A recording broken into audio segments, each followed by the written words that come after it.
Mister Zarif Chowdhury, এই মুহূর্তে নিচে গিয়ে সবাইকে বলুন আপনি আমাকে বিয়ে করতে পারবেন না এবং আপনার পক্ষে কোনোভাবেই আমাকে বিয়ে করা সম্ভব না। আপনার গার্লফ্রেন্ড আছে, আপনি গোপনে বিয়ে করেছেন এবং সে মা হতে চলেছে।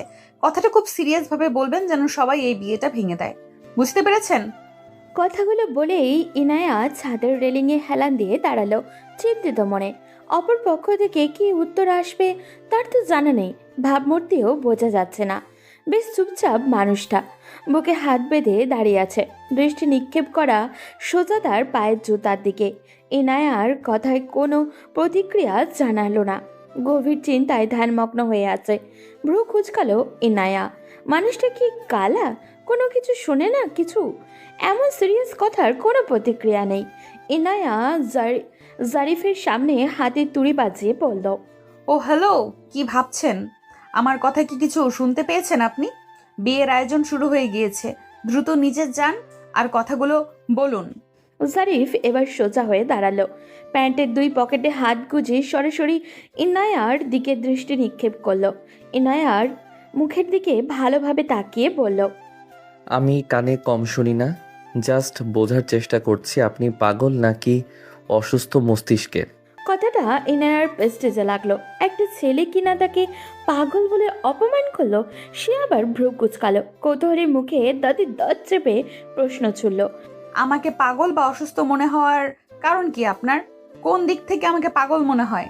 জারি পায়ের সামনে থাকা জুসের বোতলে লাথি মেরে খানিকটা দূরে সরিয়ে দিয়ে ইনায়ার দিকে তাকিয়ে খুব সিরিয়াস ভাবে বলল, কোনো সুস্থ মানুষের কথাবার্তা তো এমন হওয়ার কথা নয়। আমার একটা মান সম্মান আছে, ওকে? আমি গিয়ে সবার মাঝে বলবো আমার গার্লফ্রেন্ড আছে, তাকে বিয়ে করেছি, সে প্রেগনেন্ট। এটা আদৌ পসিবল? তো এইসব না বললে বিয়ে ভাঙবে কিভাবে? অলরেডি বিয়ের সব তোড়জোড় শুরু হয়ে গিয়েছে, নিচে গেলেই বিয়ে হয়ে যাবে আমাদের। জারিফ ডান হাত প্যান্টের পকেট থেকে বের করলো, চুলে হাত বুলিয়ে ইনায়ার দিকে কিছুটা ঝুঁকে প্রশ্ন করলো। আপনি কি প্রেগনেন্ট? কথাটা শুনেই ইনায়ার মুখ হাঁ হয়ে গেল, দুই ঠোঁট ফাঁকা হয়ে গেল। নীল আকাশে যেন ভেঙে তার মাথায় পড়ল। এমন ভয়ঙ্কর কথা সে জীবনেও শোনেনি। এই মানুষটা তো মারাত্মক ঠোঁট কাটা স্বভাবের। ছি, এত জঘন্য প্রশ্ন করলো কিভাবে? একদমই তো মেয়েদের সম্মান দিতে জানেন না দেখছি। ইনায়া বেশ ঝাঁঝালো কণ্ঠে বলল, কি বললেন আপনি? এত বড় ফালতু প্রশ্ন করলেন কিভাবে? হ্যাঁ, আপনি তো খুব খারাপ দেখছি।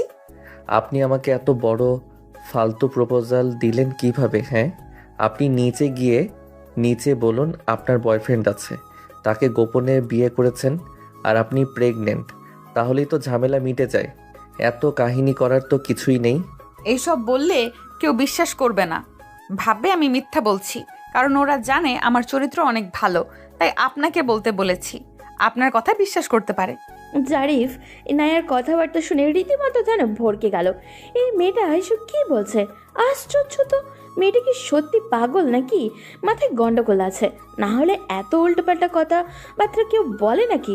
জারিফ আবারও সিরিয়াস মোডে বলল, আপনার চরিত্র ভালো আর আমার চরিত্র কি খুব খারাপ যে আমার কথা বিশ্বাস করবে?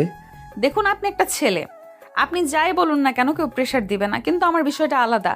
আমি একটা মেয়ে, বিয়ে ভাঙার কথা কিছুতেই বলতে পারবো না। দেখুন, আমার পক্ষে কিছুই বলা পসিবল নয়। যা বলার নিজেকে বলুন, আর এখনই বলুন, যান। মেয়ে দেখলে মাথা ঠিক থাকে না, তাই না? আপনার ভাবসাব দেখে মনে হচ্ছে এই বিয়েতে সম্পূর্ণ মত আপনার, কিন্তু আমার মত নেই, বুঝতে পেরেছেন? আমার বয়ফ্রেন্ড আছে, অন্যের গার্লফ্রেন্ড বিয়ে করা কি খুব গর্বের কাজ? ইনায়ার কথা শুনে জারিফের মেজাজ বাজেভাবে বিগড়ে গেল, রীতিমতো আত্মসম্মানে লাগলো। সে চোয়াল শক্ত করে বলল, এক্সকিউজ মি, কি নাম যেন আপনার? আয়া, রাইট? শুনুন মিস আয়া, আমার কখনোই কল্পনাতেও ছিল না নিজের থেকে 3 গুণ বয়সী বড় কোনো মহিলাকে বিয়ে করতে হবে। কিন্তু আমার কপাল কতটা জঘন্য হলে একটা ছেলে হয়েও নিজের চেয়ে বয়সে বড় মহিলা বিয়ে করতে হচ্ছে, চিন্তা করুন।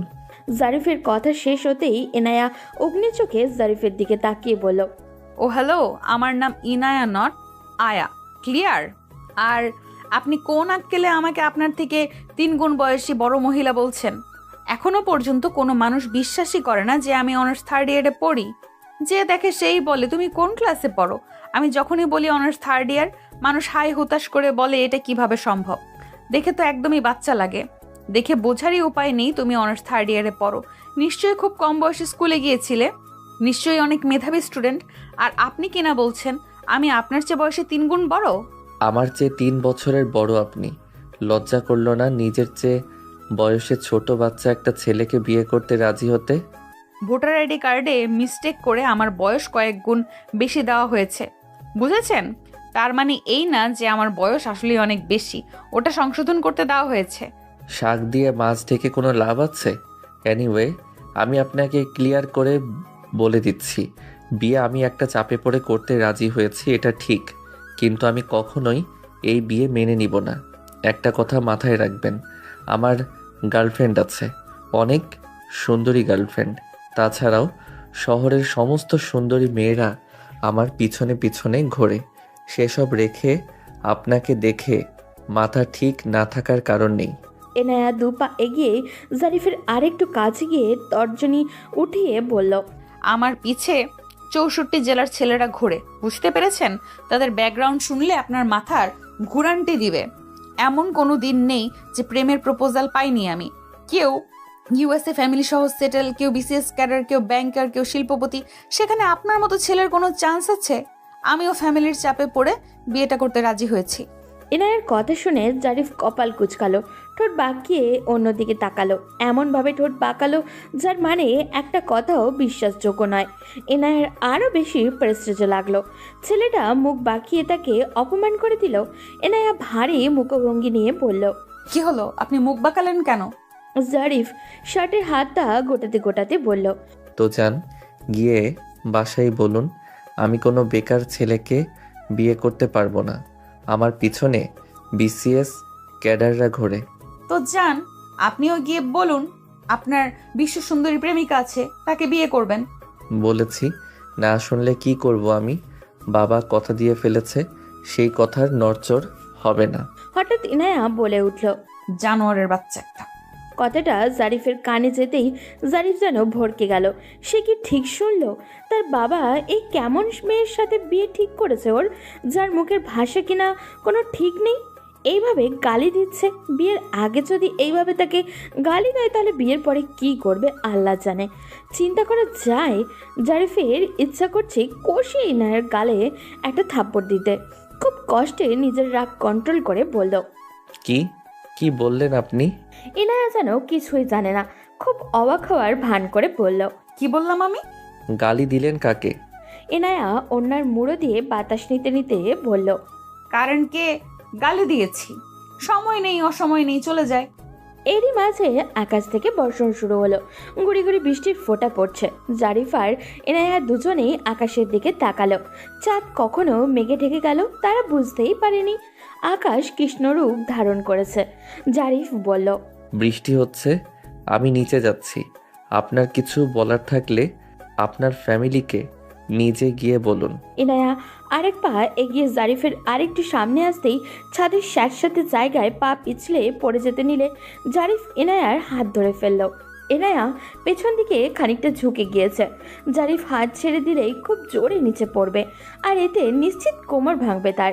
ইনায়া সোজা হয়ে দাঁড়িয়ে বলল, আপনার জন্য এক্ষুনি পড়ে যাচ্ছিলাম আমি। আমার জন্য পড়ে যাচ্ছিলেন নাকি আমার জন্য কোমরটা বাঁচলো? যেভাবে পড়ছিলেন এখনই কোমর যেত।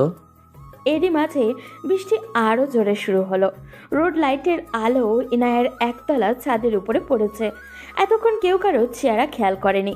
জারিফ দেখলো তার সামনে থাকা মেয়েটি চুলে হাঁটুর নিচ পর্যন্ত পড়েছে। লাল 3 পিস পরা, গোল মুখশ্রী, ফর্সা একটি মেয়ে দাঁড়ানো। সব মিলিয়ে মেয়েটিকে সুন্দর বলা যায়। জারিফের শ্যামলা গায়ে খোঁচা খোঁচা দাড়ি। জারিফকে শ্যামলা বললেও ভুল হবে, গায়ের রংটা অনেক বেশি উজ্জ্বল। উজ্জ্বল শ্যামলা মুখে খোঁচা খোঁচা দাড়িতে বেশ সুদর্শন দেখতে। এমন সময় নিচতলা থেকে দুজন ছাতা মাথায় দিয়ে ছাদে এলো। সাথে দুটো ছাতাও নিয়ে এলো। একটা মেয়ে ইনায়ার চাচাতো বোন এসেই সোজাসুজি জারিফকে দুলাভাই ডাকলো। মেয়েটি হেসে হেসে মশকরা করে বলল, কি দুলা ভাই, আমার আপুকে কেমন লাগলো? বলেই জারিফের হাতে ছাতাটা ধরিয়ে দিল। দুলাভাই সম্বোধন শুনেই জারিফ লজ্জা পেল। জীবনে প্রথম কেউ তাকে এভাবে দুলাভাই বলে ডাকলো। সে বড় বড় চোখে ইনায়ার দিকে তাকালো।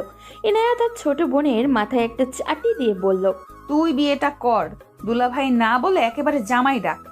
জারিফের যেন রীতিমতো অপমান করে ইনায়া ছাদ থেকে নেমে গেল।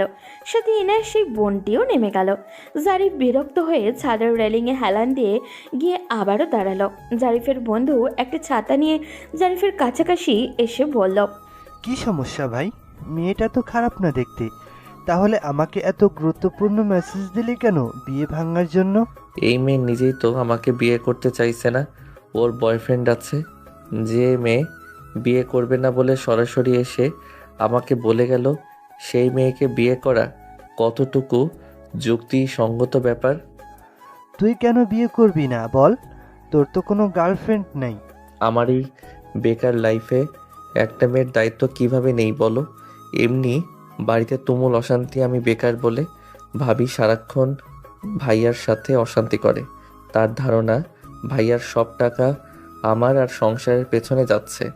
বাড়িতে 3 বেলা অশান্তি এই নিয়ে, রাতে ঘুম আসে না আমার। আমি টোটালি ডিপ্রেশনে ভুগছি। অনার্স শেষ লাস্ট 2 বছর আগে, এখনও কোনো জব হলো না। বেকারত্বের অভিশপ্ত জীবনটা কেটে গেলে মনে হয় বাঁচতাম, নিজের আত্মসম্মানটা বাঁচত। যেখানে নিজের আত্মসম্মান নেই, সেখানে একটা মেয়ের সম্মান কিভাবে রক্ষা করব আমি? জারিফের বন্ধু জারিফের কাঁধে হাত রেখে বলল, বিয়ের পর আল্লাহর রহমত বাড়ে, হতেই পারে এই মেয়েটি তোর সৌভাগ্যের চাবিকাঠি। বিয়ের পর তোর কপাল খুলে গেলে। দেখ ভাই, আমি কোনোভাবেই এই বিয়ে করতে পারবো না। বাবাকে 1000বার বুঝিয়ে কোনো লাভ হয়নি। তুই প্লিজ কিছু কর। তাছাড়া মেয়েটার বয়ফ্রেন্ড আছে। হতেই পারে মেয়েটা তোর মতো পারিবারিক সমস্যায় আছে, তাই বয়ফ্রেন্ডের অজুহাত দিয়েছে। কিছু তো সমস্যা আছে পারিবারিকভাবে, না হলে বড় বোনকে রেখে ছোট বোনকে বিয়ে দিচ্ছে কেন? ছেলেটা কিন্তু দেখতে মাশাআল্লাহ না, এরকম হ্যান্ডসাম ছেলে হাজারে কিন্তু একটাও পাওয়া যায় না। ব্রিলিয়েন্ট স্টুডেন্ট, ঢাকা ইউনিভার্সিটি থেকে অনার্স শেষ করেছে, জব একসময় হয়েই যাবে। তুই চোখ বুঝে বিয়েটা করে নে ভাই। আর যেখানে তোর কোনো বয়ফ্রেন্ড নেই সেখানে তো চিন্তা ভাবনার কি আছে বুঝলাম না। ইনায়ার কাজিন সামিরা ছাদ থেকে নামার সময় কথাগুলো ইনায়াকে বলল। ইনায়ার চলন্ত পা দুটো আচমকাই থেমে গেল। সে সামিরার দিকে তাকিয়ে বলল, আমি কোনোভাবেই এই বিয়ে করব না। বুঝতে পেরেছিস তুই? আমাকে পালিয়ে যাবার সুযোগ করে দে তুই। কিভাবে দিবি জানি না। বাট সমস্যা কি? সমস্যা তুই বুঝতে পারছিস না। আমি আমার আপুরাকে কেন বিয়ে করব? আমার আপুর দিকে তাকিয়ে দেখেছিস? সে তার ছোট বোনের বিয়ের জন্য ঘরের কাজ করছে। মানুষজন তাকে ঠেস দিয়ে নানান কথা বলছে। আমার আপুর কি একটুও কষ্ট হচ্ছে না? মোট কথা, আপুর বিয়ে না হলে আমি বিয়ে করব না। ইয়ানা আপু খুব শক্ত মনের মেয়ে, ট্রাস্ট মি, আপুর কষ্ট হচ্ছে না। আপু তোর খুশিতে কখনো অখুশি হবে না। সেটা আমি জানি সামিরা। আপু আমার খুশিতে পৃথিবীতে সবার থেকে বেশি খুশি হবে। কিন্তু আমার কি কিছুই করণীয় নেই? আমি বিয়ে করে এটা বোঝাতে পারবো না যে আমি আমার আপুর চেয়ে বেশি সুন্দরী। তাই আমার বিয়ে হয়ে গিয়েছে আর আমার আপুর বিয়ে হয়নি। কি অদ্ভুত রে ইয়ানা, আপুর মাস্টার শেষ, চাকরির চেষ্টা করছে, একজন সুশিক্ষিত ভদ্র মেয়ে, অথচ সামান্য গায়ের রং এবং এর জন্য আবুকে রেখে পাত্রপক্ষ বারবার তোকে চয়েস করছে। কি আছে এই সাদা চামড়ার মাঝে? আজকাল চামড়ার সাথে টাকার বিয়ে হচ্ছে, মনের সাথে মনের বিয়ে হচ্ছে না। কিন্তু আমি এটা হতে দেব না, কিছুতেই না। আমার আপুর এত বড় অসম্মান আমি মেনে নিব না। আমি পালিয়ে যাব, তাও বিয়ে করব না। যেদিন আমার আপুর বিয়ে হবে সেদিন বাড়িতে ফিরে আসব। পালিয়ে কোথায় যাবি ইয়ানা? যাওয়ার কি জায়গা আছে? এতে তোর বাবার মান সম্মান আরও নষ্ট হবে। তুই পালিয়ে গেলে এই কেলেঙ্কারির জন্য আপুর চরিত্রেও এই তকমা লেগে যাবে। মানুষ বলবে ওর বোন পালিয়ে গিয়েছে, ওর চরিত্র আর কত ভালো হবে। তাহলে কি করব আমি এই মুহূর্তে বিয়ে জিনিসটাই মেনে নিতে পারছি না। আরেকবার চাচুকে বুঝিয়ে বললে হয়। চল আমার সাথে, তুই কিন্তু বাবাকে বলবি। সামিরা আর ইনায়া নিচে আসলো। বেশ খানিকটা রাত। ইনায়ার বাবা তার রুমে বসে টাকা গুনছে, কিছু কিনতে যাবে। এমন সময় সামিরা আর ইনায়া দুজনেই ইনায়ার বাবার রুমে প্রবেশ করলো। ইনায়ার বাবা সামিরার দিকে তাকিয়ে বলল, মা সামিরা, ইনায়াকে সাজিয়ে দাও, এখনই পাত্র আসবে। আঙ্কেল, ইয়ানা কিছু বলবে। কি বলবে বলো? ইনায়ার ভয়ে বুক ঢিপ ঢিপ করছে, তাও বলল, বাবা আমি এই বিয়ে করতে পারবো না। আপুর বিয়ের আগে আমি বিয়ে করব না। আর কিছু বলবা? তুমি এই বিয়ে ভেঙে দাও বাবা। তুমি আপুর জন্য ছেলে দেখো। তোমার বিয়ে আজ হবে, আর এখনই হবে। তোমার আপুর বিয়ে যেদিন হয় হবে। তোমরা যদি আর আমাকে কোনো প্রেসার দাও, আমি এইবার কিছু একটা করে ফেলবো। আমি আর নিতে পারছি না। বাবার কাছে কোনো রকম পাত্তা না পেয়ে ইনায়ার ভীষণ দুঃখ হলো। মনে মনে সে বোনকে খুঁজছে, কিন্তু কোথাও নেই। এরা খেয়াল করলো জারিফের বিয়ে ভাঙা নিয়ে কোনো গুরুত্ব নেই, আরামে সোফায় বসে ফোন গুতাচ্ছে। ইনায়া এই মুহূর্তে বেশ রাগ করছে জারিফের উপরে। সে চাইলেই তো সব হতো। দেখতে এসে বিয়ে হচ্ছে, তাই বাড়িতে মানুষজনও কম, প্রতিবেশীরা কয়েকজন আছে। ইনায়ার দুই ফুফু কিছুক্ষণ আগে এসেছে। ইনায়ার বড় ফুফু ইনায়ার বড় বোন তানায়াকে বলছে, এত লেখাপড়া শিখে কি ম্যাজিস্ট্রেট হয়েছিস তুই? তুই বাদে দেখ আশেপাশে তোর বয়সী অবিবাহিত মেয়ে কেউ আছে কি না। তোর চেয়ে 10 বছরের ছোট যারা, তাদেরও বিয়ে হয়ে গিয়েছে। এখন তোর ছোট বোনেরও বিয়ে হয়ে যাচ্ছে। আর কি তোর বিয়ে হবে? যখন ইন্টার পাস করলি 100 বার বললাম বিয়ে কর বিয়ে কর। তুই দেমাক দেখাই বললি আমি লেখাপড়া শিখবো। বাবার ছেলে নেই, আমি ভাই হয়ে দেখাবো। ভাই হয়ে দেখাতে গিয়ে কি করলি বল? কয় টাকা কামাইছিস এই পর্যন্ত? বরং আমার ভাইয়ের যা ছিল চুষে খেয়েছিস। আমার ভাই এখনও গাধার খাটনি খেটে মরছে। যে কয় টাকা তোর পিছনে খরচ হয়েছে তা এক জায়গায় থাকলে আমার ভাই বুড়ো কালে বসে বসে খেতে পারত। আমার ভাইকে তো শেষ করেছিস, সাথে নিজেও বুড়ি হয়েছিস। এই বয়সী মেয়ে কেউ বিয়ে করবে জীবনেও? ইনায়ার ছোট ফুফু বলল, বিয়ে করবে না কেন? করবে। যার বউ মরে গিয়েছে, 2-3টা বাচ্চা আছে, তারা ছাড়া আর কে বিয়ে করবে? তানায়া তার দুই ফুপুর কথা শুনে কান্না করে দিল। ভীষণ কান্না পাচ্ছে তার। এত বাজে কথা সে আর সহ্যই করতে পারছে না। নীরবে চোখের পানি ফেলে যাচ্ছে শুধু।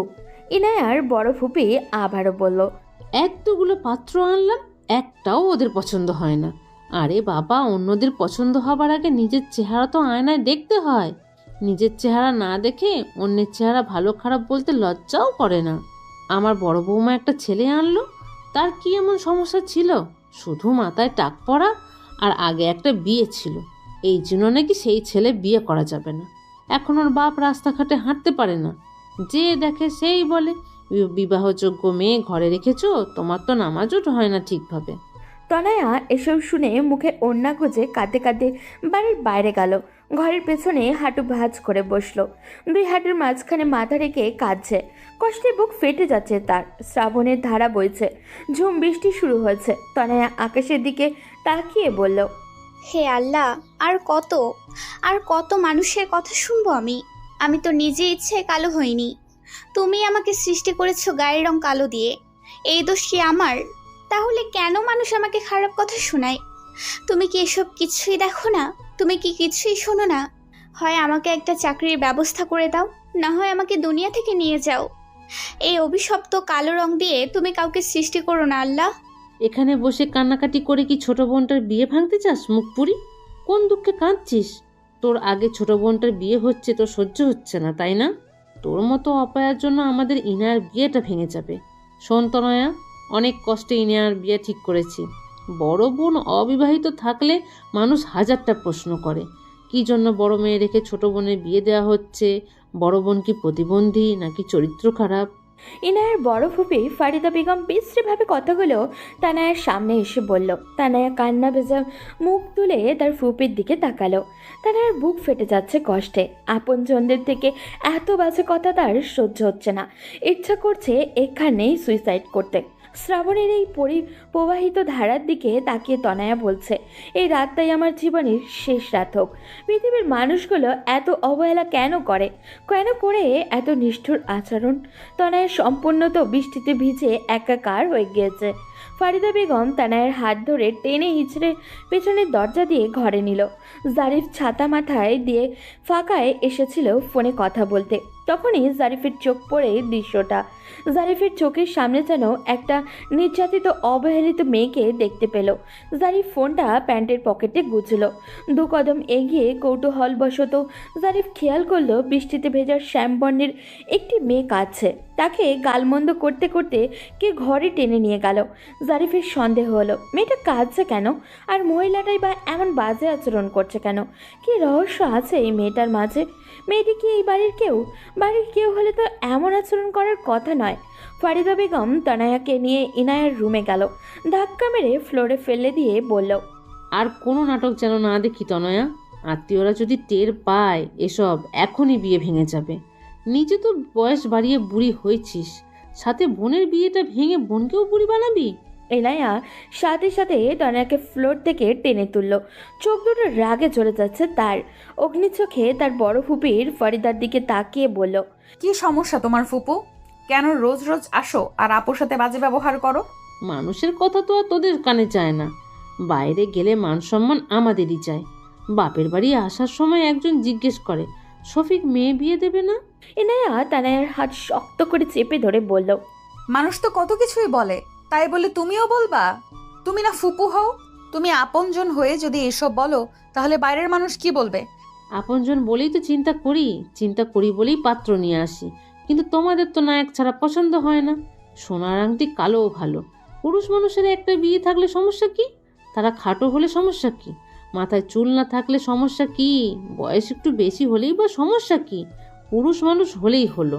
চেহারা কি চেটে চেটে খাবি নাকি তোরা? একদম আজে বাজে কথা বলবে না ফুপু। আমার আপু কি একেবারে এমন পর্যায়ে চলে গিয়েছে যে তাকে এত নিচ দেখে বিয়ে দিতে হবে? আমার আপু একজন শিক্ষিত মেয়ে। এই এলাকার সব থেকে ভালো বিয়ে একদিন আমার আপুর হবে, একদিন চাকরিও হবে। তোমাদের এসব কথাবার্তার জন্য সেদিন লজ্জা পাবে। তোমার বোন ব্যারিস্টার হবে, বাড়িতে বসে অন্ন ধ্বংস ছাড়া আর কোনো কাজই তো দেখছি না আমি একটা ছেলে দেখেছি। তোমার বিয়ের পরেই তনয়ার বিয়ে দিব। তনয়ার এমনিই বয়স অনেক, বয়স্ক মেয়ে বিয়ে করতে চায় না কেউ, তাও আবার গায়ের রং কালো। আমার ভাতিজি আমারই তো পছন্দ হয় না, মানুষের কথা কি বলবো?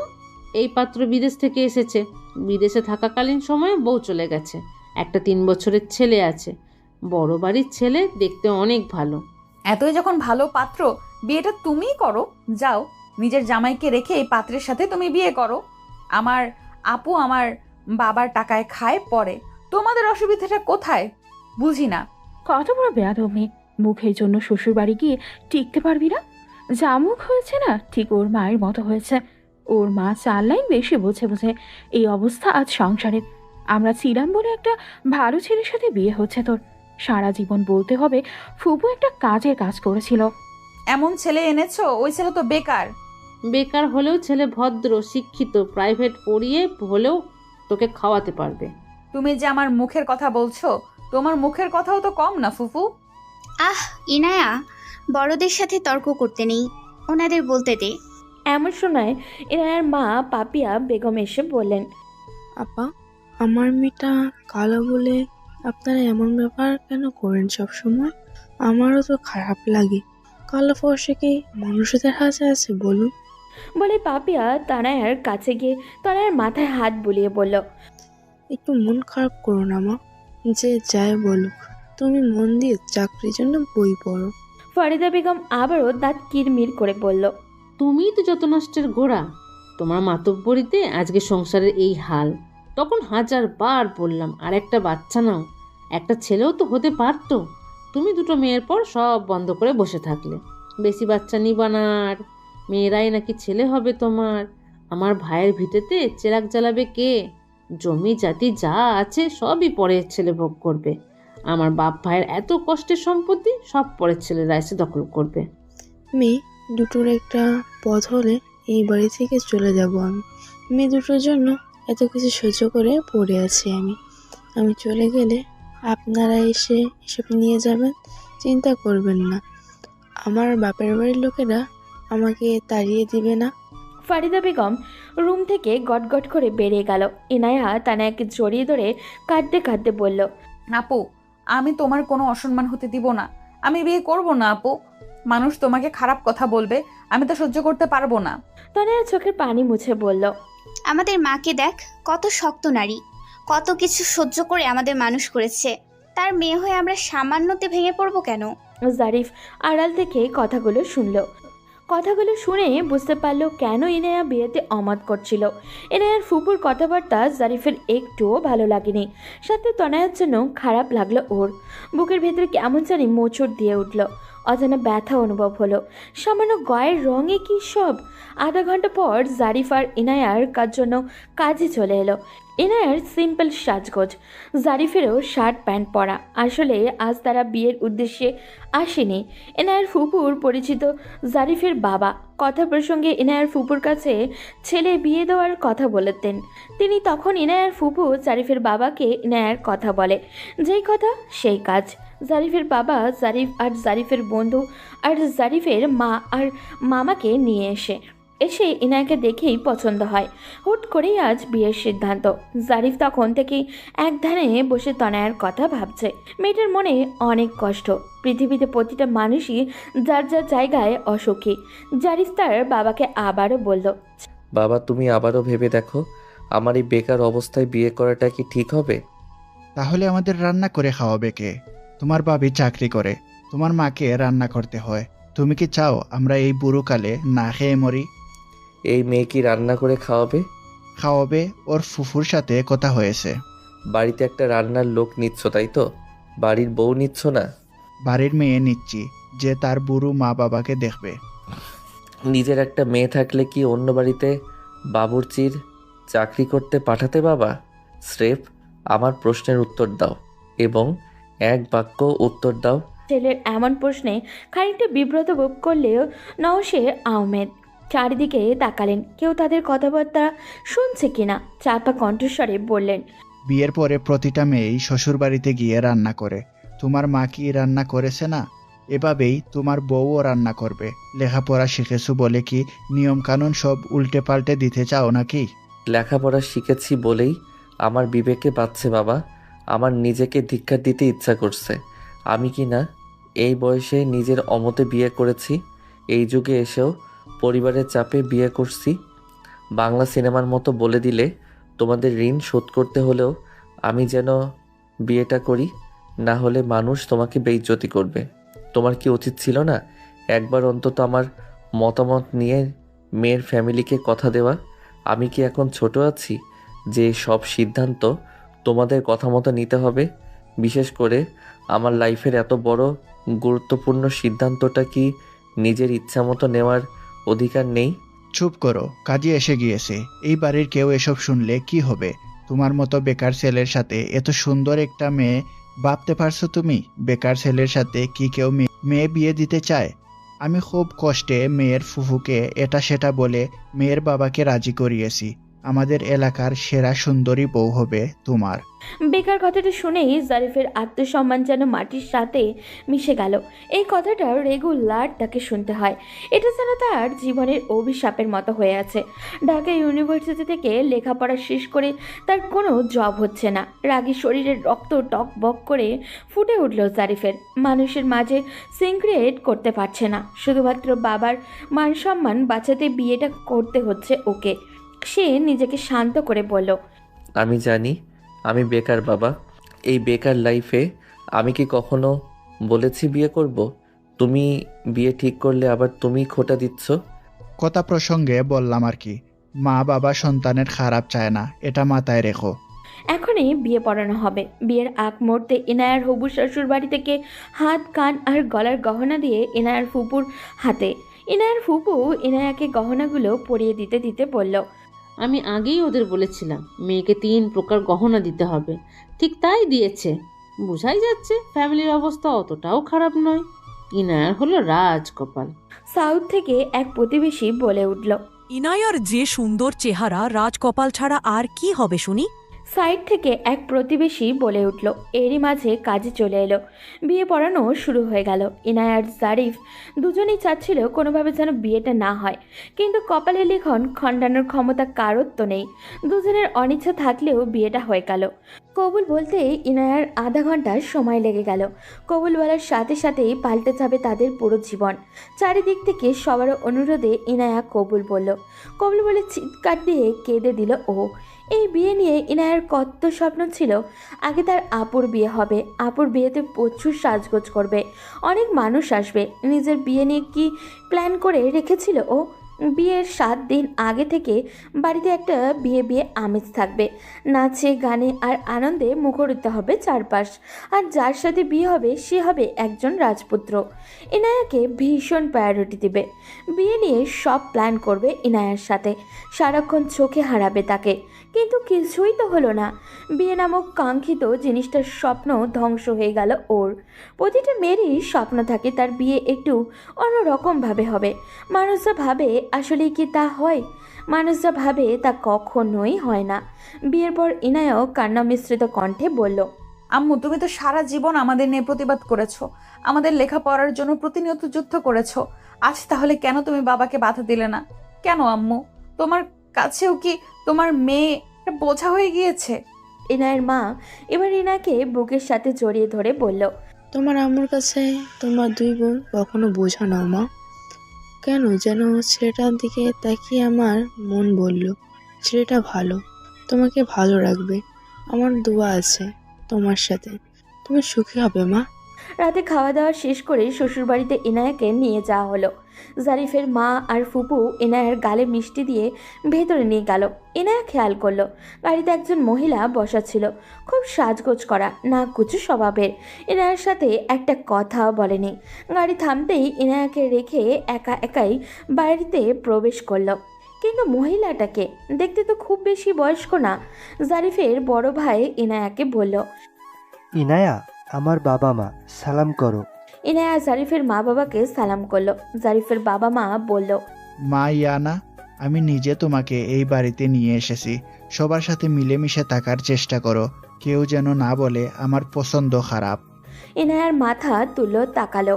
আশেপাশে কোথাও জারিফ নেই। জারিফের বাবা মা ফুপু আর ভাই দাঁড়িয়ে আছে। জারিফের ফুফু জারিফের বড় ভাইয়ের দিকে তাকিয়ে বলল, আরিফ, অনন্যাকে বলো তুমি বউকে বাসর ঘরে দিয়ে আসতে। মেয়েটা তো আর কিছু বোঝে না, একটু বুঝিয়ে দিতে বলো সব। ফুফু, ও আসবে না, শুধু শুধু বলে লাভ নেই। ও বাড়ির বড় বউ, ও না আসলে কে আসবে? শুধু শুধু ঝামেলা করে লাভ কি ফুফু? তুমি আর আম্মা মিলে যা করার করো। শাশুড়ি হয়ে বাসর ঘরে নিয়ে যেতে হবে, কি রাজ কপাল আমাদের। ইনায়ার শাশুড়ি ইনায়ার ফুফু শাশুড়ির কানে কানে ফিস ফিস করে বলল, বলে দিও কোনো ব্যবস্থা নিতে, যেন বিয়ের রাতেই বাচ্চা না হয়ে যায়, তাহলে সর্বনাশ হয়ে যাবে। কেননা জারিফ বেকার, এখন ওর বাচ্চা হলে কিভাবে হবে? ভুলে যেন বাচ্চা পেটে না আসে। এইভাবে বলা যায় কাউকে? ভাবি, আল্লাহ বাচ্চা দিলে তো আটকাবার ক্ষমতা কারণই। তোমাকে যা বললাম তাই বলো।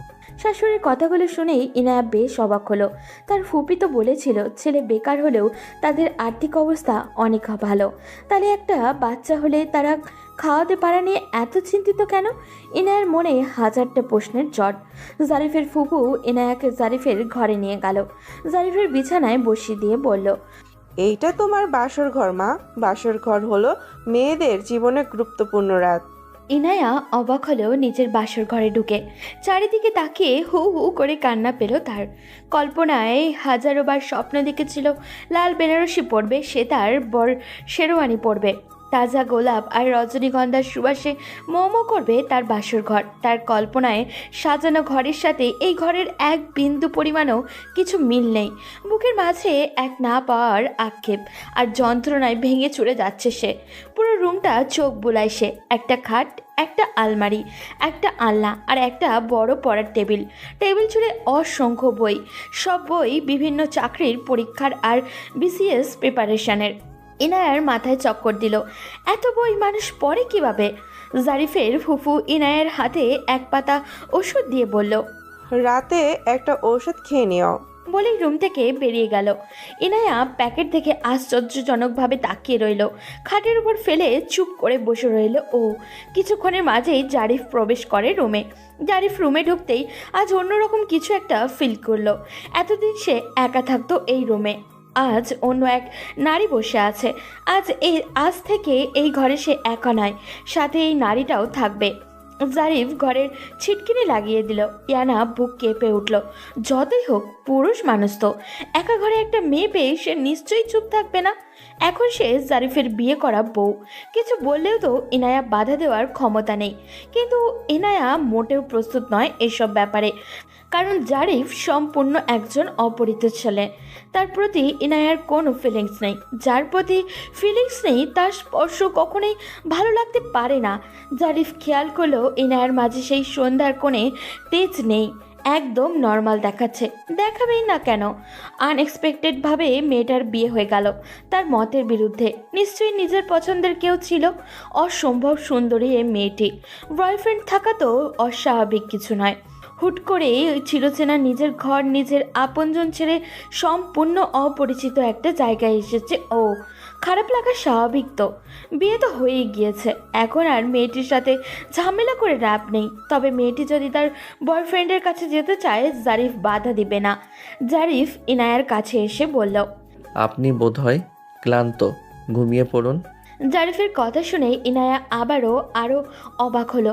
সে বাসরঘর সম্পর্কে যা শুনেছে তার সাথে কিছুই ঘটল না। ইনায়া স্বস্তি পেল কিছুটা। জারিফ ইনায়ার দিকে খুব ভালোভাবে তাকিয়ে দেখলো মুখটা ভীষণ ক্লান্ত দেখাচ্ছে।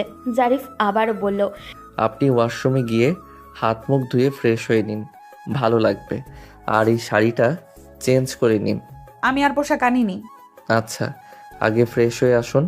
ইনায়া ওয়াশরুমে গিয়ে চোখ মুখে পানি দিয়ে ফ্রেশ হয়ে নিল। ফ্রেশ হয়ে বাইরে বেরিয়ে দেখে জারিফ একটা সুতির শাড়ি হাতে নিয়ে দাঁড়িয়ে আছে। ইনায়া কিছু বলার আগেই জারিফ বলল, মায়ের থেকে একটা সুতির শাড়ি চেয়ে এনেছি, আপাতত এটা পরে নিন। ইনায়া জারিফের হাত থেকে শাড়িটা নিয়ে আবারও ওয়াশরুমে গেল। শাড়িটা চেঞ্জ করে বাইরে এলো। হঠাৎই বিয়ে হওয়াতেই ইনায়ার জন্য কোনো শাড়ি, চুড়িদার কিছুই কিনতে পারেনি জারিফদের বাড়ি থেকে। জারিফ দেখলো সাধারণ একটা সুতি শাড়িতেও ইনায়াকে অসাধারণ লাগছে। মেয়েটা এত সুন্দর। জারিফ এর আগে দ্বিতীয়বার কোনো মেয়েকে এত মনোযোগ দিয়ে দেখেনি। একবার দেখার পর বারবার চোখও চায়নি। একজনকে দেখেছিল, কিন্তু আজ মনে হচ্ছে তাকেও এত গভীরভাবে দেখেনি ও। জারিফ ইনায়াকে বলল, আপনি ঘুমিয়ে পড়ুন, অনেক রাত। ইনায়া বিরক্তি হচ্ছে। খালি মনে হচ্ছে জারিফের জন্যই তার জীবনের এই পরিণতি। জারিফ একটা ছেলে মানুষ, চাইলেই অনেক কিছু সম্ভব হতো। ইনায়া বিরক্তির চোখে জারিফের দিকে তাকালো। বিছানায় গিয়ে ওষুধের প্যাকেট ফ্লোরে ছুঁড়ে মারল। জারিফ প্যাকেটটা ফ্লোর থেকে হাতে নিয়ে ভ্রু কুচকে ইনায়ার দিকে তাকিয়ে বলল, হোয়াট ইজ দিস? এসব কি? ছি, এসব খাচ্ছ কেন? শুনুন, আমি এসব খাচ্ছি না। আমার ফুপি দিয়ে গিয়েছে আপনাকে খাওয়ার জন্য। চুপচাপ ওখান থেকে একটা খেয়ে নিন। জারিফের দুই ঠোঁট কিঞ্চিত ফাঁকা হলো। মেয়েটা এসব কি বলছে? সে কি সত্যি পাগল নাকি? জারিফ স্ট্যাচু হয়ে দাঁড়িয়ে রইল। তার অনুভূতি ঠিক কী এই মুহূর্তে তা বোঝা যাচ্ছে না। জারিফ চুপচাপ গিয়ে পড়ার টেবিলে বসলো। কাল তার ব্যাংকে চাকরির পরীক্ষা আছে, আর সারাদিন পড়তে পারিনি। ইনায়া বেশ অবাক হয়ে গেল জারিফের পড়ার টেবিলে বসতে দেখে। বেশ কৌতূহলবশত ইনায়া জিজ্ঞাসা করলো, আপনি কি পড়ার টেবিলে ঘুমাবেন? জারিফ ইনায়ার কথা শুনে বিরক্ত মুখে পেছনে ঘুরল। ইনায়ার কৌতূহলী চোখ মুখের দিকে তাকিয়ে বলল, সিরিয়াসলি, আপনার মাথায় কি কিছুই নেই মিস ইনায়া? পড়ার টেবিলে কেউ ঘুমোয়? আপনি তো মাঝরাতে পড়ার টেবিলে গিয়ে বসলেন। পড়ার টেবিলে মানুষ কি জন্য বসে? বই পড়তে। সকালে আমার চাকরির পরীক্ষা আছে, আজ আমি কিছুই পড়তে পারিনি, এখন পড়তে হবে। ও, আপনি ঘুমিয়ে পড়ুন। লাইটের আলোয় ঘুম আসবে না, মাথা ব্যথা করছে খুব। জারিফ ইনায়ার দিকে তাকিয়ে খেয়াল করলো মেয়েটার চোখ দুটো কেমন হলুদ হয়ে গিয়েছে। নিশ্চয়ই মাথায় ব্যথা বেশি করছে। চুপচাপ একটা মোমবাতি জ্বালিয়ে লাইট নিভিয়ে দিল। লাইট নিভিয়ে দেওয়াতেই ইনায়ার বুক কেঁপে উঠল। সে খেয়াল করলো রুমের চারিদিক হালকা লালচে আলোর আভা, যা তার চোখের উপর পড়ছে না। জারিফ মোমবাতি জ্বালিয়ে খুব মনোযোগ সহকারে বই পড়ছে। ছেলেটা যে বই পড়ায় খুব মনোযোগী ইনায়ার বুঝতে বাকি নেই। ইনায়ার চোখে ঘুম নেই, মন আর মস্তিষ্কে হাজারটা প্রশ্ন ঘুরপাক খাচ্ছে। জীবনে কি এমন পাপ করেছিল সে? জীবনটা এত বিশ্রী হলো কেন তার? মানুষ বলতো ইনায়া দেখতে সুন্দরী কোনো এক রাজকুমার এসে বিয়ে করে নিয়ে যাবে। এই কেমন বিয়ে আর কেমন রাজকুমার? আজকের পর থেকে যদি কেউ বলে সুন্দরীদের পেছনে তাকাতে হয় না, আমি বলবো ভুল। শুধুমাত্র সুন্দরী হলেই এ জীবনে সুখী হওয়া যায়, এটা ভুল কথা। সুখ, শান্তি আর বিয়ে এমন জিনিস, এটা একমাত্র ভাগ্যের উপরেই নির্ভর করে। ইনায়া ভাবতে ভাবতে ঘুমিয়ে গিয়েছে। ঘুম ভাঙল সকাল 7টায়। ইনায়ার ফুপু শাশুড়ি ইনায়ার গায়ে হাত দিয়ে ইনায়াকে ডাকলো। ইনায়ার বুক ধরফর করে উঠল। দ্রুত শোয়া থেকে উঠে বসলো। তাকিয়ে দেখলো রাতে ওষুধ দিয়ে যাওয়ার সেই মহিলাটি অমায়িক হাসি দিয়ে বলল, আমি জারিফের ফুপু, তোমারও ফুপু হই মা। ইনায়া ঘাড় কাত করে সম্মতি জানালো। ইনায়া খেয়াল করলো তার গায়ে একটা কাঁথা দেওয়া, কিন্তু গতকাল রাতে সে তো কাঁথা নিয়ে ঘুমায়নি। তাহলে কি জারিফ তার গায়ে কাঁথা দিয়ে রেখে গিয়েছে? ইনায়া পড়ার টেবিলে তাকিয়ে দেখলো জারিফ নেই। জারিফের ফুপু বলল, হাত মুখ ধুয়ে বাইরে এসো মা। ইনায়া চুপচাপ ওয়াশরুমে চলে গেল। গিয়ে আয়না দেখতে বেশ সারপ্রাইজ হয়ে গেল। আয়নায় একটা টিপ দিয়ে কাগজ লাগানো, সেখানেই লেখা আছে, আমি বেরিয়ে যাচ্ছি, আপনি ঘুম থেকে উঠলে আমাকে পাবেন না। আজ আমার পরীক্ষা, ফিরতে রাত হবে। এই বাড়িতে সবাই আপনার অপরিচিত। আনইজি লাগবে জানি, তবুও খাবার খেয়ে নেবেন। ইনায়া চিঠিটা পড়ে অনেক বেশি সারপ্রাইজ হলো।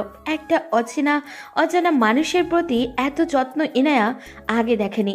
মানুষটা মনে হয় খুব একটা খারাপ না, সহানুভূতি আছে। ইনায়া ফ্রেশ হয়ে বাইরে গেল। আশপাশের কয়েকজন বউ দেখতে এসেছে ওকে। ইনায়া বারান্দার চেয়ারে বসে আছে। মানুষ বিভিন্ন ধরনের প্রশ্ন করছে, ইনায়া উত্তরও দিচ্ছে। এভাবে সারাদিন কেটে গেল। ঝাঁকে ঝাঁকে মানুষ এসে বউ দেখার পালা। ওদিকে আজ তনয়ার একটা চাকরির পরীক্ষা ছিল। সন্ধ্যার খানিক আগেই পরীক্ষা শেষ করে বাড়িতে ফিরেছে। গ্রামের পরিচিত এক দাদা বলল, কি ব্যাপার তয়না, বড় বোন রেখে ছোট বোনকে বিয়ে দিলে? তোমার কি শ্বশুর বাড়ি যেতে হবে না? তনয়া অমায়িক হাসি দিয়ে বলল, যাব শীঘ্রই। বয়স কত হলো? 30 কি ছাড়িয়েছে?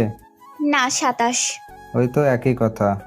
এখন আর বিয়ে করে কি লাভ আছে তোমার? যৌবন তো শেষ প্রায়। পুরা যৌবন এভাবে কাটিয়ে দিলে রাতে ঘুম হয় তোমার? আমার তো একদিন বউ কাছে না থাকলে মাথা ঠিক থাকে না। আর তুমি 27 বছর কিভাবে কাটিয়ে দিলে? পার্কে টার্কে যাও নাকি? লজ্জা আর অপমানে তনয়ার শরীর রিড়ি করতেছে। এই লোকটাকে জুতো খুলে মারতে ইচ্ছা করছে তনয়ার। ছলছল চোখে নিয়ে তনয়া মুখভঙ্গি স্বাভাবিক রেখে বলল, কত মানুষ তো বিয়ে করে না, তাদের কি জীবন কাটে না? আমাকেও না হয় সে দলেই ধরুন। আরে কি বলো? তোমার জন্য আমি আছি না? কাউকে না পেলে আমার ঘাড়ে ওঠো। আচ্ছা ঠিক আছে। আমি কিন্তু ইয়ার্কি করলাম, কিছু মনে করো না। মাঝে মাঝে কিছু মানুষ মজার ছলে এত বাজে কথা আমাদের বলে যায়, যার প্রতিবাদও করা যায় না, আবার ইগনোরও করা যায় না। বাধ্য হয়ে চুপচাপ সহ্য করতে হয়। তনয়া আরও খানিকটা এগোতে একজন মহিলা বলল, তোমার ছোট বোনের নাকি বিয়ে হয়েছে? জি। তুমি কি এইভাবে পড়ে থাকবে নাকি? ছোট বোনের বিয়ে হয়ে গেল আর তুমি বসে আছো? কেউ গোছানো আছে নাকি? আমি চাকরির জন্য অপেক্ষা করছি। বিয়ের পর কি চাকরি করা যায় না, নাকি কেউ জুটছে না? শোনো, বয়স তো কম হয়নি, দিন যাবে আর চেহারা খারাপ হবে। মোটামুটি ছেলে পেলেও বিয়ে করে নাও। যেখানে তোমার বিয়েতে ছোট বোন আনন্দ করবে, সেখানে তুমি একমাত্র মেয়ে যে কিনা ছোট বোনের বিয়ে খাচ্ছ। আমার মেয়ে তোমার 10 বছরের ছোট, তারও তো 2টো বাচ্চা। ভালো তো। তনয়া কাউকে কিছু বলতে পারে না। সে শুধুমাত্র মানুষের বাজে কথা সহ্য করে। আর সারাদিন ছোট বোনের বিয়ে নিয়ে যে পড়েছে, সে কথাগুলো শুনিয়েছে তাকে। তনয়ার ভীষণ মন খারাপ। বাড়িতে মন খারাপ করে ঢুকলো। তনয়ার মা তনয়াকে বাড়িতে ঢুকতে দেখেই বলল, পরীক্ষা কেমন হলো মা? ভালো মা। তনয়া কাপড় চেঞ্জ করে ফ্রেশ হতেই তার মা খাবার নিয়ে এলো।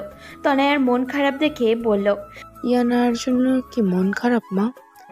হ্যাঁ মা, কেমন ফাঁকা ফাঁকা লাগছে সব। ও থাকলে বাড়িটা একাই মাতিয়ে রাখে। খাবারটা খেয়ে ইয়ানাকে ফোন দাও। খেতে ইচ্ছে হচ্ছে না মা। কিছু নিয়ে মন খারাপ করো না মা, ধৈর্য অনেক কঠিন, ফলাফল অনেক মিষ্টি, তুমি ধৈর্যের ফল পাবে। সেটা কবে মা?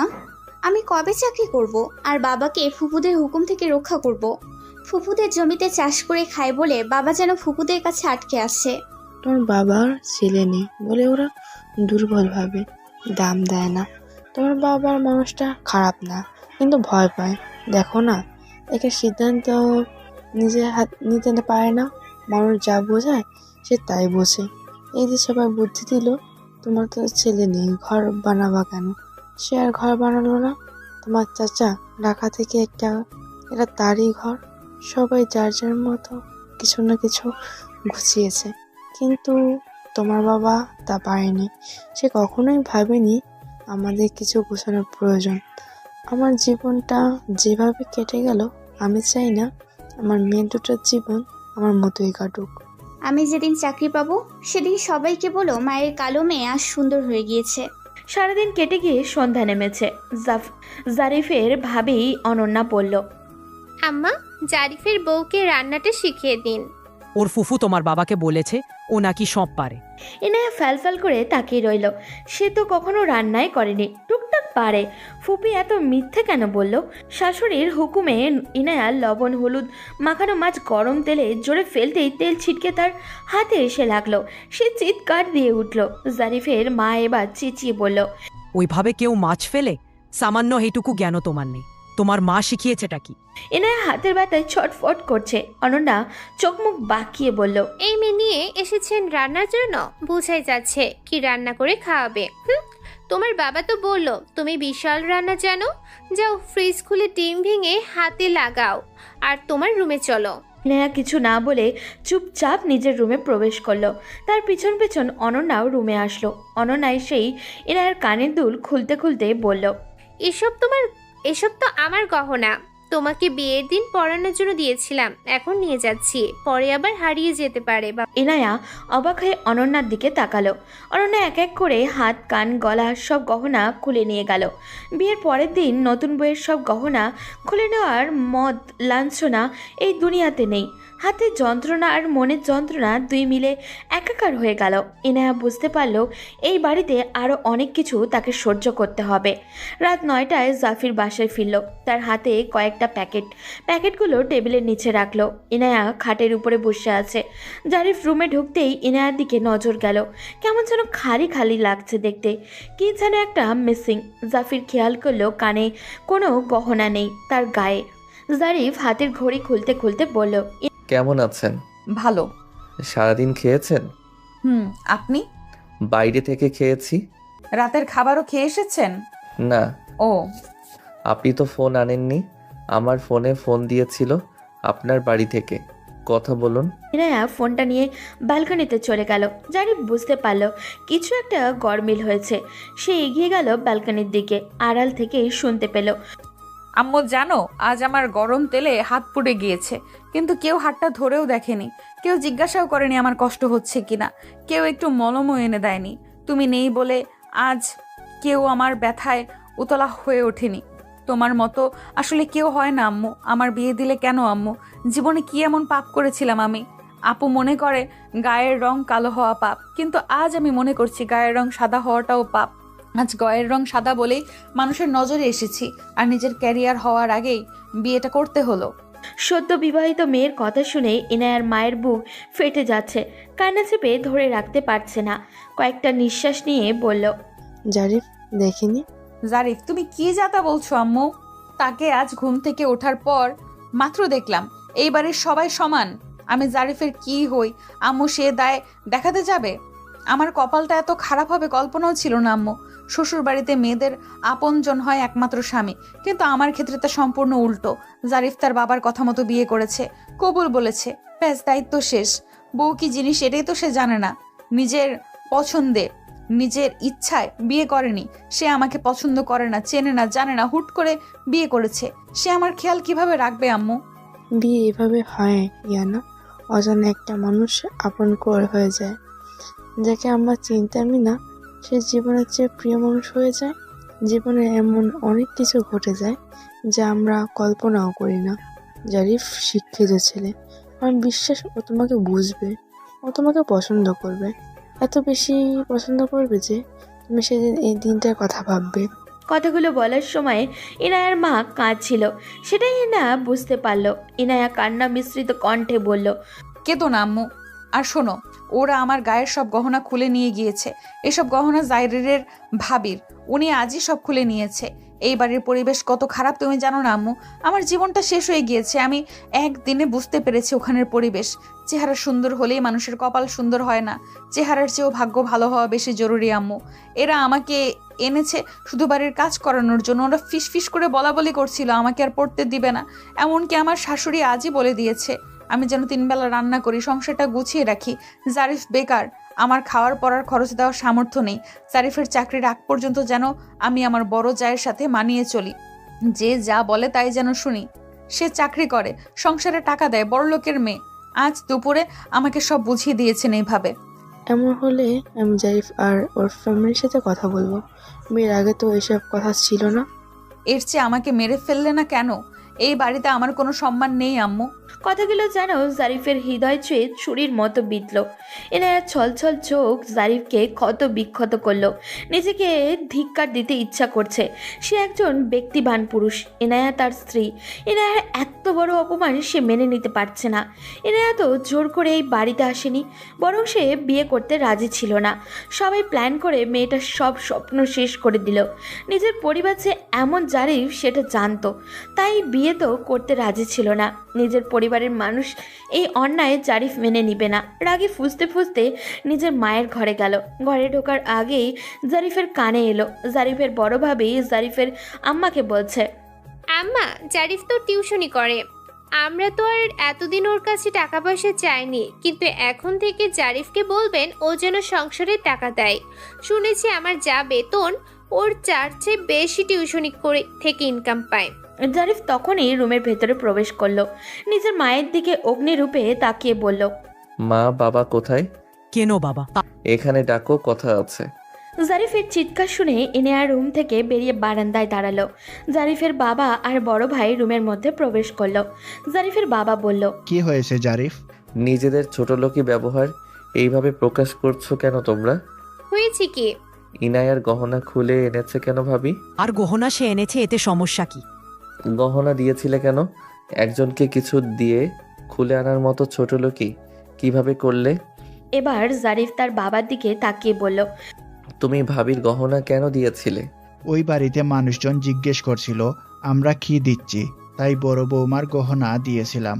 কেন ওরা জানে না ওদের জামাই বেকার, তাদের মেয়েকে কিছু দিতে পারবে না? বেকার ছেলের সাথে এমনিতেই কেউ মেয়ে দেয় না। কথা ঘুরিয়ে পেঁচিয়ে না বললে বিয়ে হতো? আমি কি বিয়ে করতে চেয়েছিলাম? বাড়িতে রান্না করবে কে? ইনায়া তোমাদের রাঁধুনি নয়, ওর এখনো লেখাপড়া শেষ হয়নি যে সারাদিন তোমাদের রান্না করে খাওয়াবে। ভাবি একবার রান্না করলে ইনায়া একবার রান্না করবে। লেখাপড়া কিসের? আর একদিনও না। বাড়ির বউ আর পড়াশোনা করে লাভ নেই। এই বাড়িতে লেখাপড়া চলবে না। একজন চাকরি করে ঠিকমতো রান্না করে খাওয়াতে পারে না, আরেকজনও চাকরি করলে এই সংসার দেখবে কে? জারিফের ভাবি পাশ থেকে বলল, দেখুন, আপনার ছেলে নাকি বিয়ে করবে না, এখনই বইয়ের হয়ে কত কথা বলছে। এইভাবে একটা মেয়ের লাইফ নষ্ট হতে আমি দিব না। তোমরা একটা সহজ সরল পরিবারকে ঠকিয়ে তাদের মেয়ের জীবন নষ্ট করতে চাইছো। লেখাপড়া করবে, খরচ দিবে কে? তোমার খরচই তো আমাদের চালাতে হয়। আমার খরচ এখন আমিই চালাই, আর ইনায়াকে লেখাপড়া আমি করাবো। বাবা, বইয়ের লেখাপড়া চালাবে? মানুষ ন্যাশনাল ইউনিভার্সিটি থেকে পড়ে জব পেয়ে যাচ্ছে, তুমি ঢাকা ইউনিভার্সিটি থেকে পড়ে কি করলে? হ্যাঁ, 1 টাকাও এই বাড়ি থেকে তুমি আর পাবে না। তোমার ভাইয়াকে বলে দিব, আর এই মাস থেকে তুমি বাড়তি টাকা দিবে সংসারে। এতদিন তুমি ফ্রিতে খেয়েছো, এখন তোমার বউ আছে, দুজনে খরচ কে দিবে শুনি? হ্যাঁ, তোমার টিউশনির টাকা কি করো তুমি এত? হ্যাঁ, তুমি তো অনেক টাকা ইনকাম করো। এই সংসারে আমরা টাকা দিতে দিতে নিজেদের জন্য কিছুই জমাতে পারছি না, এখন থেকে আর পারবো না দিতে, বলে দিলাম। আমাকে জোর করে বিয়ে দিয়ে ভালোই খেললে। একটা নিষ্পাপ মেয়েকে এনে ওর গহনাও খুলে নিলে, কিছুদিন পরে নিতে। এত যখন দরদ, তুমি বানিয়ে দাও। হ্যাঁ দিব। আমার বউয়ের পা থেকে মাথা পর্যন্ত গহনা থাকবে, না হলে আমার নাম জারিফ নয়। আমি আমার ভাগ্য মেনে নিয়েছি। আমি জানি আমার কপালে ওই মেয়ে ছিল, তাই যেভাবেই হোক বিয়েটা হয়েছে। আর বিয়ে যখন হয়েছে, ওর প্রতি কোনো দায়িত্বের অবহেলা আমি করব না। আজ আমি বেকার, সময়টা খারাপ যাবে, কিন্তু এই দিন দিন না, দিন একদিন পাল্টে যাবে। আর খাওয়ার খোঁটা দিলে আমার বউ আমার টাকায় খাবে, প্রয়োজনে একবেলা খাবে, তবুও তোমাদের কিছু খাবে না। বলেই জারিফ রুম থেকে বেরিয়ে গেল। এনার ছলছল চোখ দুটো শীতল হলো। মনের মাঝে কি যেন এক শান্তি পেল। এমন শান্তি সে আগে পায়নি। জারিফ যখন তাকে আমার বউ বলছিল তখন বুকের মাঝে কম্পন হচ্ছিল।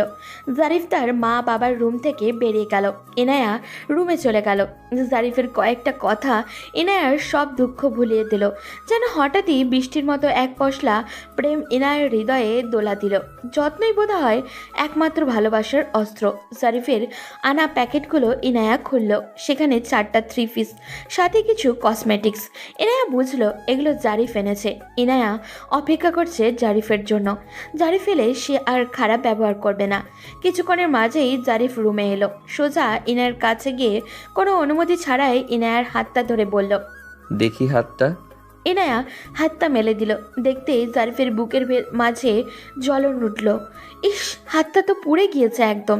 জারিফ একটা মলম হাতে লাগিয়ে দিতে দিতে বলল, তোমাকে আর রান্নাঘরে যেতে বললে যাবে না। আর 7 দিন এই বাড়িতে থাকবো আমরা। এই 7 দিন তোমাকে রান্না করতে বললে তরকারিতে লবণ বেশি দিবে, মরিচ বেশি দিবে, রাঁধুনি বানানোর শখ মিটিয়ে দিব। আমি কিছুই বলতে যাব না। ভেবো না আমি কখনো তোমাকে প্রশ্ন করব কেন এমন করলো। আর হ্যাঁ, আমি জানি আমাকে তোমার পছন্দ নয়। তোমার বয়ফ্রেন্ড আছে, তোমার অমতে বিয়ে হয়েছে।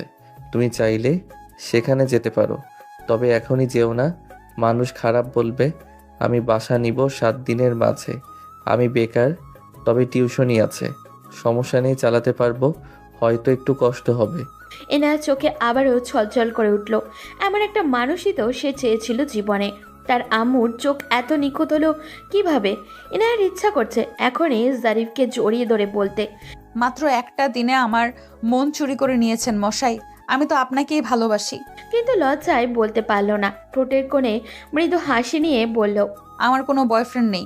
সেদিন বিয়ে করব না বলে মিথ্যা বলেছিলাম। মিথ্যা বলেছিলে কেন? আমাকে পছন্দ হয়নি নাকি বেকার বলে? আমার না হয় এই সমস্যা ছিল, কিন্তু আপনার তো গার্লফ্রেন্ড আছে। আচ্ছা, বুঝলাম। আমারও গার্লফ্রেন্ড নেই। আমি তো জানি আমার ফ্যামিলি কেমন, তাই বেকার অবস্থায় বিয়ে করতে চাচ্ছিলাম না। তাছাড়া এত সুন্দরী একটা মেয়ে আমার মতো কালো ছেলের সাথে মানায় নাকি? আপনি কালো কোথায়? আপনি হ্যান্ডসাম খুব। জীবনে প্রথমবার কেউ এভাবে প্রশংসা করলো। কেউ আগে বলেনি? না। বিশ্বাস হচ্ছে না। হাতে কি খুব ব্যথা হচ্ছে? এখন কোনো ব্যথা নেই। ইনায়া, আমি জানি তুমি বেটার কিছু ডিজার্ভ করো। তুমি সুন্দরী মেয়ে। আমার মতো বেকার ছেলে আসলে তোমার যোগ্য নয়। যে কোনো কারণেই হোক তুমি আমার ভাগ্যে ছিলে, তাই আমার জীবনে এসেছো। বিয়ে আল্লাহর সিদ্ধান্তে হয়। যা হয়েছে সব ভুলে আমরা একসাথে জীবনটা পাড়ি দিতে পারি। আমি দীর্ঘদিন ডিপ্রেশন আর মানসিক অশান্তিতে আছি। একটা বেকার ছেলের জীবন কতটা অভিশপ্ত তুমি বুঝবে না। প্রতিনিয়ত মানুষ জিজ্ঞেস করে কবে চাকরি হবে তোর। ফ্যামিলি থেকে প্রেশার, জানি না কবে চাকরি হবে। এর মাঝে তুমি এলে জীবনে। আমি তোমার কোনো শখ পূরণ করতে পারলাম না। এই ব্যর্থতা নিয়ে বাঁচবো কিভাবে? ইনায়া জারিফের হাতটা ধরে বলল, আমার কিছু লাগবে না। আপনার সাথে আপনার মতো করে জীবনটা কাটিয়ে দিতে চাই। তবে আপনার অনেক ভালো চাকরি হবে। আমি সত্যি একদিন রাজরানী হব। আপনার এই বেকার জীবনের সঙ্গী হতে আমার আপত্তি নেই। আজ দুঃখটুকু ভাগ করে নিতে চাই, পরে না হয় সুখটুকু ভাগ করব। কোনো মেয়ে যে এত সহজে কারো বেকারত্ব মেনে নিতে পারে, তোমাকে না দেখলে জানতাম না। তুমি আমার অনুপ্রেরণা ইনায়া। আমি আমার জীবনের সর্বোচ্চ চেষ্টা এইবার করব। তোমার হাত ধরে যেন বলতে পারি, তোমার অনুপ্রেরণায় আজ আমি BCS ক্যাডার। ইনায়া নিজের অজান্তেই জারিফের বুকে মুখ লোকালো। জারিফ মুচকি হেসে ইনায়াকে জড়িয়ে নিল। এরপর কেটে গেছে লম্বা একটা সময়। জারিফকে আজ খুব অস্থির দেখাচ্ছে, কিন্তু কি নিয়ে ইনায়া সেটা জানে না। বিবাহের আজ 2 বছর পূর্ণ হলো। আজকের দিনটা তাদের জীবনের স্পেশাল দিন। ইনায়া গত 1 মাস ধরে ভেবে রেখেছে আজকে জারিফকে সে বিশেষ সারপ্রাইজ দিবে, কিন্তু জারিফকে অন্যমনস্ক আর মন খারাপ দেখে ইনায়া কিছুই বলতে পারছে না।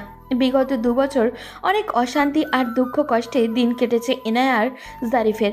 অভাব অনটন, খেয়ে না খেয়ে দিন গিয়েছে, কিন্তু ওরা দুজনকে কাউকেই বুঝতে দেয়নি। বিগত 2 বছরে তন্ময়া, জারিফ আর ইনায়া 3 জন হয়েছে জীবনের কঠিন পরিস্থিতির মুখোমুখি। 3 জনের জীবনে চিত্র ছিল ভিন্ন। তনয়ার গায়ের রং কালো, বয়স নিয়ে পরিবার, আত্মীয় স্বজন, সমাজের কাছে প্রতিটা পদে পদে হেনস্থা হয়েছে। সমাজ তাকে ছুঁড়ে ফেলেছে নর্দমায়। ফ্যামিলি থেকে কখনো তার বাবার বয়সী বিবাহিত ডিভোর্সি কারোর সাথে বিয়ে দেওয়ার জন্য জোর করেছে। তনয়ার জীবনটাও বিষাক্ত করে তুলেছিল প্রতিবেশীরা, শুধু বিয়ে হচ্ছে না বলে। এই সমাজ কালো মেয়েরা কতটা মূল্যহীন সেটা তনয়ার জীবনে হাড়ে হাড়ে টের পেয়েছে। কিন্তু কথায় আছে না, দিন কখনো একরকম যায় না। প্রতিটা মানুষের জীবনেই খারাপ সময় কেটে গিয়ে ভালো সময় আসে। হাল না ছেড়ে চেষ্টা করলে একদিন না একদিন অন্ধকার ঠিকই কেটে যায়। এনার বিয়ের 1 বছর পর তনয়া বিসিএস ক্যাডার হলো। চাকরির পরেই আরেকজন বিসিএস ক্যাডারের সাথে বিয়ে হয়। সে ছেলেটির গায়ের রং ধবধবে সাদা, নিখুঁত, সুন্দর একটি ছেলে। তনয়া তার চারপাশের মানুষ তাক লাগিয়ে দিয়েছিল। গায়ের রং কালো, বরং নিয়ে দুঃখ কষ্ট সহ্য করে তনয়া কোনো এক রাজকুমারের রানী হয়েছে। শ্বশুরবাড়িতে সম্মানের সাথে সাথেই আছে। একদিকে ইনায়া পরীর মতো সুন্দর হওয়ায় শ্বশুরবাড়িতে মিনিমাম সম্মানটুকুও পায়নি। দিনের পর দিন অবহেলা আর খোটা সহ্য করে অবশেষে জারিফের সাথে আলাদা বাসায় উঠেছে। জারিফ বিয়ের প্রথমেই আলাদা বাসা নিতে চাইলেও ইনায়ার আপত্তি ছিল। সে সবটা মানিয়ে নিতে চেয়েছিল, কিন্তু পারেনি। তার স্বামী বেকার বলে মিনিমাম সম্মানটিকেও কেউ তাকে দেয়নি। সারাদিন খাওয়া পড়া নিয়ে খোটা শুনিয়েছে। একটা সময় না পেরে জারিফের সাথে আলাদা বাসায় উঠে গেছে। সেখানে অভাবে অনাহারে অনেক কষ্টে দিন কেটেছে। জারিফের টিউশনির টাকায় সংসারের সাথে ইনায়ার লেখাপড়ার খরচ। ওদের সমস্যার কথা কাউকে জানায়নি ওরা। অপরদিকে জারিফ জীবনের প্রতিটা কণে কণে টের পেয়েছে বেকারত্বের কষ্ট। মা বাবা সন্তানকে আলাদা চোখে দেখে। জারিফের বড় ভাই ইনকাম করে বলে তাদের সাথে মা বাবা তুমি করে কথা বলে। এদিকে জারিফের সাথে তুই তুকারি যত প্রকার খারাপ ভাষা আছে তাই ব্যবহার করছে। ছেলেদের পকেটে টাকা না থাকলে সম্মান জিনিসটাই থাকে না। ছেলেদের সৌন্দর্য হলো টাকা। তবে জারিফ ইনায়ার সাপোর্ট পেয়েছে। ইনায়ার কখনো ভালো খাবার খেতে ইচ্ছা হলে বলেনি ও। ভালো একটা ড্রেসের দিকে তাকিয়ে চোখ ফিরিয়ে নিয়েছে। সে জানে তার স্বামীর পকেট ফাঁকা। জারিফ সবটা খেয়াল করেছে, কিন্তু করার কিছুই নেই, তাই চুপচাপ থেকেছে। হঠাৎই জারিফ লাফিয়ে উঠল খুশিতে। ইনায়া ভীষণ অবাক হয়ে পড়ল। তুমি না এতক্ষণ গম্ভীর ছিলে, হঠাৎ কি হলো? জারিফ ইনায়াকে জড়িয়ে ধরে বলল, আজ বিসিএস ভাইবার রেজাল্ট দিয়েছে। আমি শিক্ষা ক্যাডারে প্রথম হয়েছি। ইনায়া খুশিতে কেঁদে দিল। জারিফকে জড়িয়ে ধরল শক্ত করে। জারিফও ইনায়াকে শক্ত করে জড়িয়ে ধরে বলল, আমার এই সাফল্য তোমার জন্য ইনায়া। বলেই জারিফের বন্ধুদের ফোন করলো।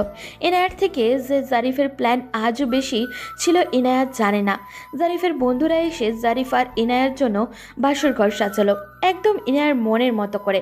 পার্লার থেকে মানুষ এলেও ইনায়াকে সাজানোর জন্য। আজ ইনায়ার সেই দিনের বউ সাজের স্বপ্ন পূরণ হলো। ফটোগ্রাফারও আনা হয়েছে। জারিফ বলে দিয়েছে আজ সারা রাত আমার বইয়ের ছবি তুলবেন। ইনায়া জারিফের হাত ধরে আড়ালে ডেকে নিয়ে বলল, এসব কি হচ্ছে? আজ আমাদের ম্যারেজ ডে। বিয়েতে তোমার কিছু অপূর্ণ ইচ্ছা পূরণ করলাম। আর হ্যাঁ, আস্তে আস্তে তোমাকে প্রচুর গহনা বানিয়ে দিব। আপাতত টাকা নেই। তোমার আলমারি ভর্তি দামি শাড়ি হবে, প্রচুর শপিং করবে, একদম রানী করে রাখবো। ইনায়া জারিফকে জড়িয়ে ধরে বলল, আমার তো এসব লাগবে না। সেদিনে আমি আর আজকের আমি এক নই। আমার আলাদা গহনা লাগবে না। আমার গহনা তো আপনিই মিস্টার। আমি জানি, বাট আমি আমার বউকে রানী করে রাখতে চাই। কেটে গিয়েছে আরও 2 বছর। সব কিছু বদলে গিয়েছে। ইনায়া আর তনয়ার মা বাবাকে কেউ আর ছোট চোখে দেখে না। মানুষ তাদের অন্যরকম সম্মানের চোখে দেখে। তনয়াকে এখন আর কেউ কালো বলে না। আগে যারা বাজে কথা বলতো তারাই এখন সম্মানের সাথে কথা বলে। জারিফ আর ফ্যামিলি থেকে কেউ বাজে কথা বলে না। ইনায়াকে কেউ আর অসম্মান করে কথা বলার সাহস পানায়। ইনায়াকে কেউ আর অসম্মান করে কথা বলতে সাহস পায় না।